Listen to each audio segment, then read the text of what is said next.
मृत्यु एक अटल सत्य क्यों है। एक राधेश्याम नामक युवक था। स्वभाव का बड़ा ही शांत एवं सुविचारों वाला व्यक्ति था। उसका छोटा सा परिवार था जिसमें उसके माता पिता एवं पत्नी एवं 2 बच्चे थे। सभी से वो बेहद प्यार करता था। इसके अलावा वो कृष्ण भक्त था और सभी पर दया भाव रखता था। ज़रूरतमंद की सेवा करता था, किसी को दुख नहीं देता था। उसके इन्हीं गुणों के कारण श्री कृष्ण उससे बहुत प्रसन्न थे और सदैव उसके साथ रहते थे। और राधेश्याम अपने कृष्ण को देख भी सकता था और बातें भी करता था। इसके बावजूद उसने कभी ईश्वर से कुछ नहीं मांगा। वह बहुत खुश रहता था क्योंकि ईश्वर हमेशा उसके साथ रहते थे, उसे मार्गदर्शन देते थे।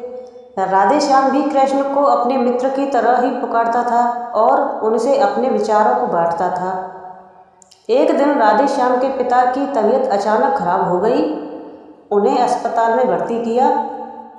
उसने सभी डॉक्टर्स के हाथ जोड़े, अपने पिता को बचाने की मिन्नतें की, लेकिन सभी ने उससे कहा कि वो ज़्यादा उम्मीद नहीं दे सकते और सभी ने उसे भगवान पर भरोसा रखने को कहा। तभी राधेश्याम को कृष्ण का ख्याल आया और उसने अपने कृष्ण को पुकारा। कृष्ण दौड़े चले आए। राधेश्याम ने कहा, मित्र, तुम तो भगवान हो, मेरे पिता को बचा लो। कृष्ण ने कहा, मित्र, ये मेरे हाथों में नहीं है। अगर मृत्यु का समय होगा तो होना तय है। इस पर राधेश्याम नाराज हो गया और कृष्ण से लड़ने लगा। गुस्से में उन्हें कोसने लगा। भगवान ने भी उसे बहुत समझाया पर उसने एक न सुनी। तब भगवान कृष्ण ने उससे कहा, मित्र, मैं तुम्हारी मदद कर सकता हूँ, लेकिन उसके लिए तुम्हें एक कार्य करना होगा। राधेश्याम ने तुरंत पूछा, कैसा कार्य? कृष्ण ने कहा, तुम्हें किसी एक घर से मुट्ठी भर ज्वार लानी होगी और ध्यान रखना होगा कि उस परिवार में कभी किसी की मृत्यु न हुई हो। राधेश्याम झट से हाँ बोलकर तलाश में निकल गया। उसने कई दरवाजे खटखटाए।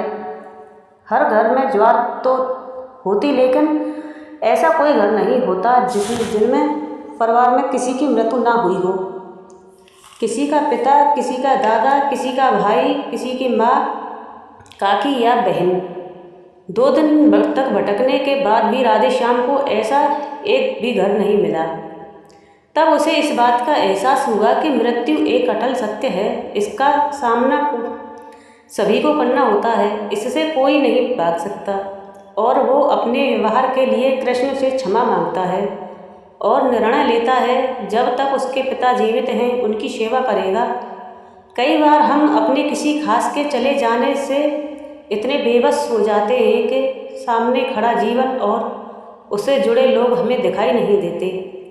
ऐसे अंधकार से निकलना मुश्किल हो जाता है। जो मनुष्य मृत्यु के सत्य को स्वीकार कर लेता है उसका जीवन भार विहीन हो जाता है और उसे कभी कोई कष्ट तोड़ नहीं सकता। वो जीवन के हर क्षेत्र से आगे बढ़ता जाता है।